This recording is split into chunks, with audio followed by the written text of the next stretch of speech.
So, Acho, is Cam Newton actually the biggest winner in free agency? He is, big dog. He is. Yes. To me, he's the biggest winner because of all the players in free agency that have gotten signed in this first week, because this is when the high-priority free agents get picked up. For y'all at home, there's a pecking order, right? Like, if I had ever hit the free agent market, I'm a week 3 guy. You know, like, I'm not – I was like, hey, after all the rosters have been filled out, Acho, we need a backup linebacker, sure. Check your ringer. No, it's on. Oh, that's happened to me so many times. Stop it. Terrible. Stop it. But of all the high-priced free agents, think about it, Cam Newton underperformed the most and got overpaid. Now, see, I mean, we were having fun right there. We were in unison and harmony, and then here you go. Look, bro. DJ. Ryan Fitzpatrick, he's making up to $12 million this year. Andy Dalton making up to $12 million this year. Tyrod Taylor making up to $12 million this year. They're all in that $10 to $14 million mark, Cam Newton being the high mark at $14 million. But when I look at Ryan Fitzpatrick in his 7 starts, 13 touchdowns, 8 interceptions. Okay. Then you got Andy Dalton in his 9 starts, 14 touchdowns, 8 interceptions. But Cam Newton in his 15 starts, 8 passing touchdowns, 10 interceptions. Obviously, I'm talking passing touchdowns here. So of all the quarterbacks that are getting that kind of fringe backup, fringe starter money, Cam Newton performed the worst, but got paid the most. So when you talk about biggest winners, it's all about, like, how much did you overgain? How much are you earning versus what you're actually producing? And I look at everybody across the playing field, I'm like, yo, Cam, you got 14.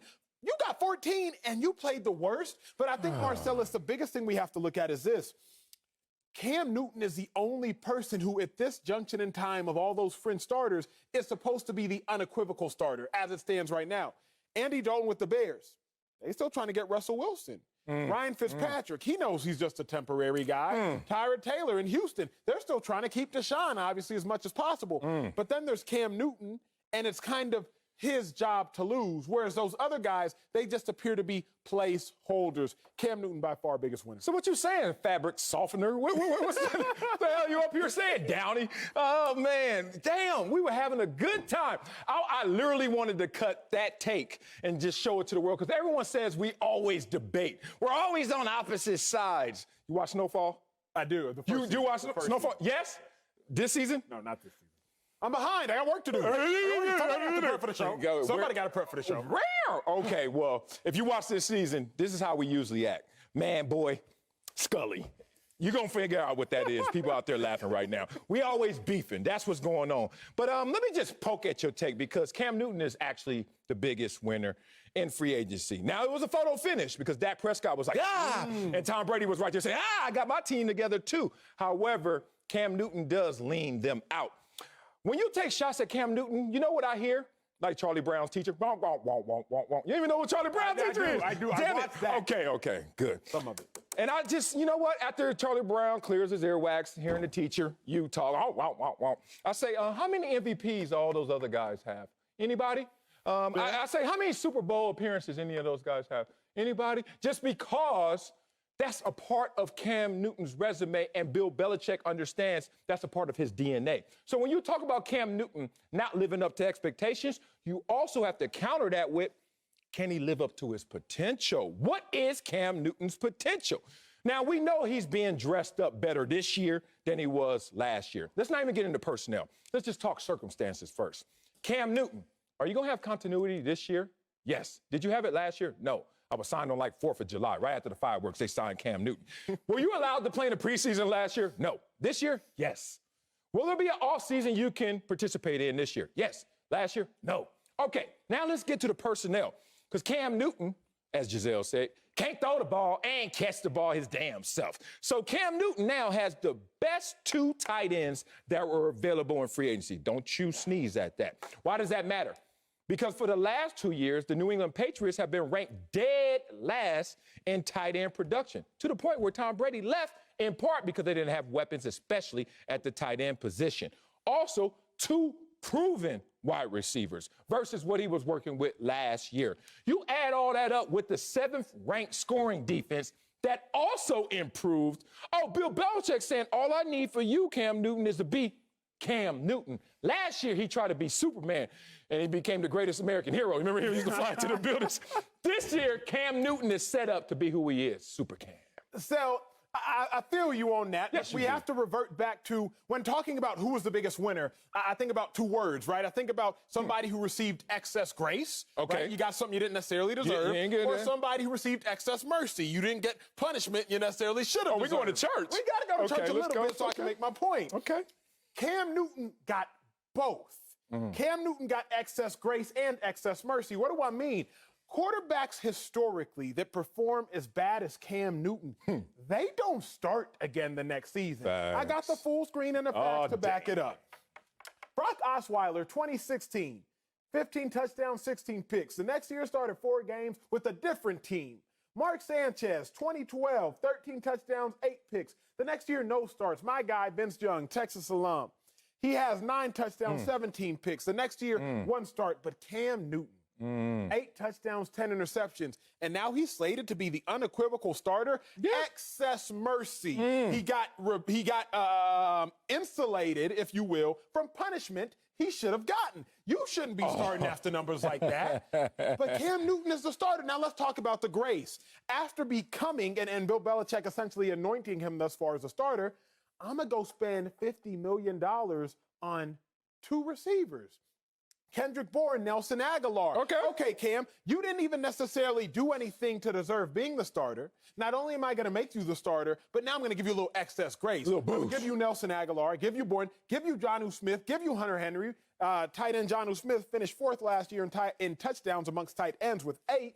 So not only am I withholding punishment that you do deserve, I'm giving you extra grace that you don't deserve. So we're saying the same thing as Cam Newton is the biggest winner. We're just saying it as to 2 different reasons why.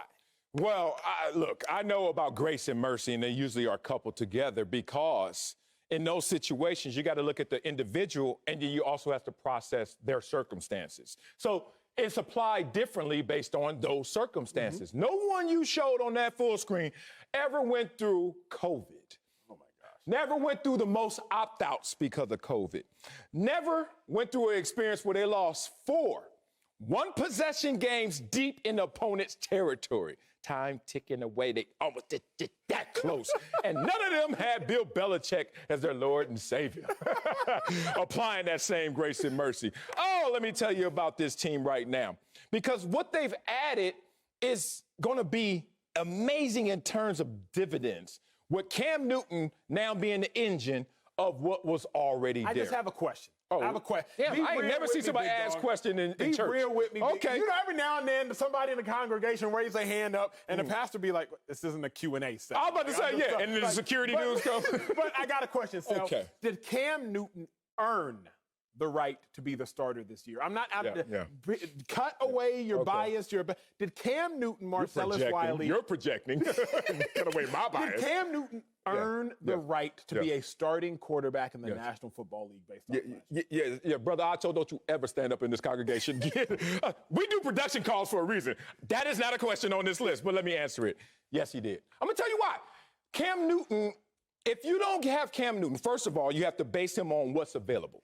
If you don't have Cam Newton, who do you have? Now, there's a list, but it's not an enticing list to the point where you want to risk the continuity you have with Cam Newton and his still potential. Remember, he's younger than Russell Wilson still.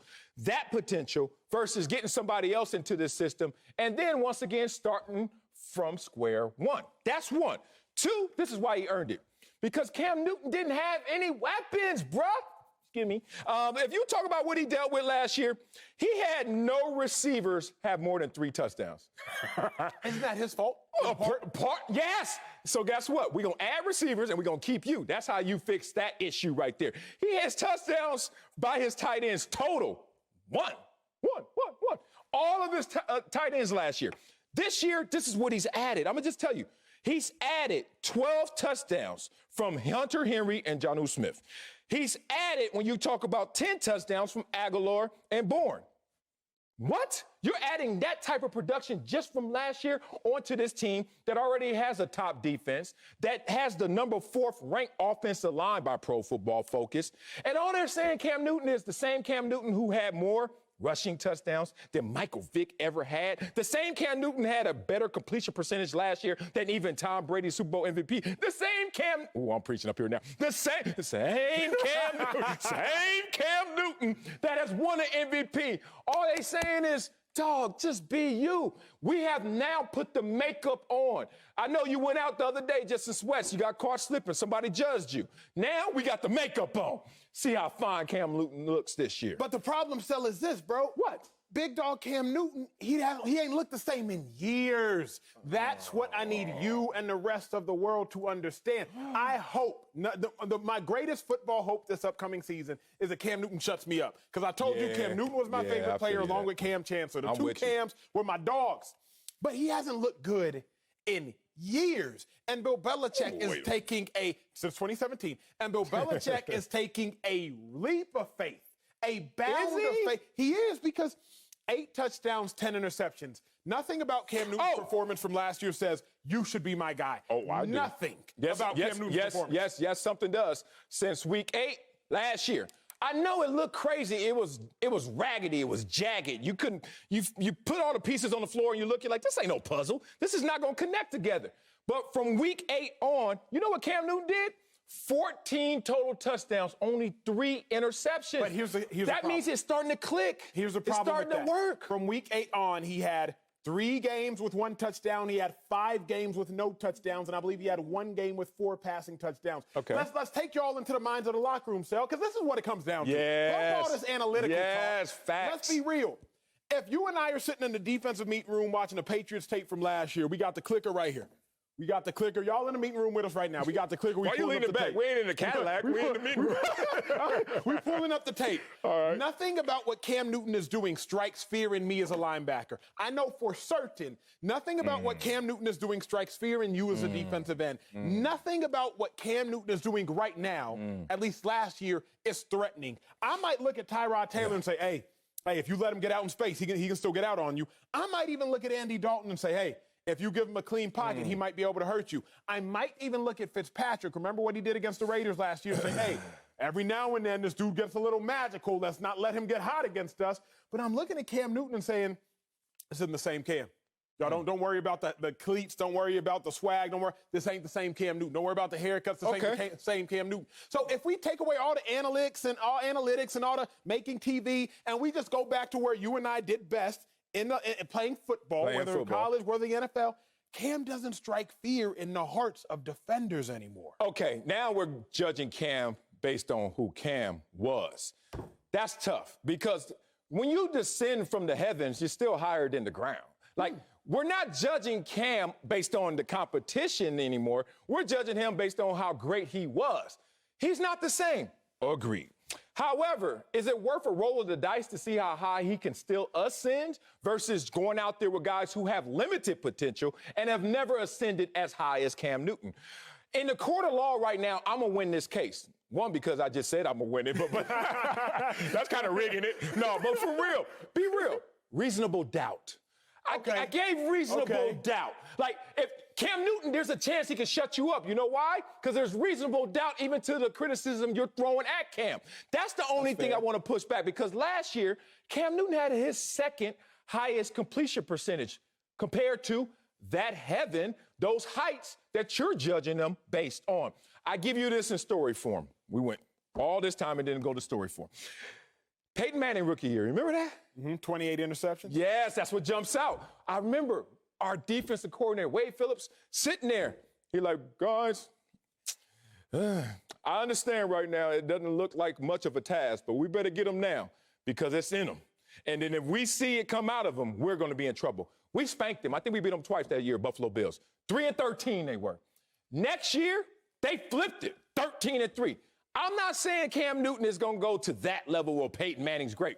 But since it's in him, it could come out of him, and it's still in him. But let me give y'all and you another story for him. 2012, my rookie year, Cleveland Browns, opening game against the Philadelphia Eagles. Now, because I'm a backup linebacker, special teams dude, all I'm doing is taking notes. I'm a rookie. Starting quarterback for the Eagles in 2012, remember, a man by the name of Michael, last name Vick. But Michael Vick, like, probably 30, 31-year-old Michael Vick. Don't know about my math, but he right there, late 20s, early 30s. Money. I get to Philly the next year, and I'm in Philly the next 3 years. So I see a primed Michael Vick-ish, prime adjacent. You know me in that word, adjacent. And then I see a latter Michael Vick, and I'm like, oh, this Vick I played against when we were in Cleveland is not the same Michael Vick that's on the Eagles team right now. Nick Foles ends up replacing him and never gives a job back.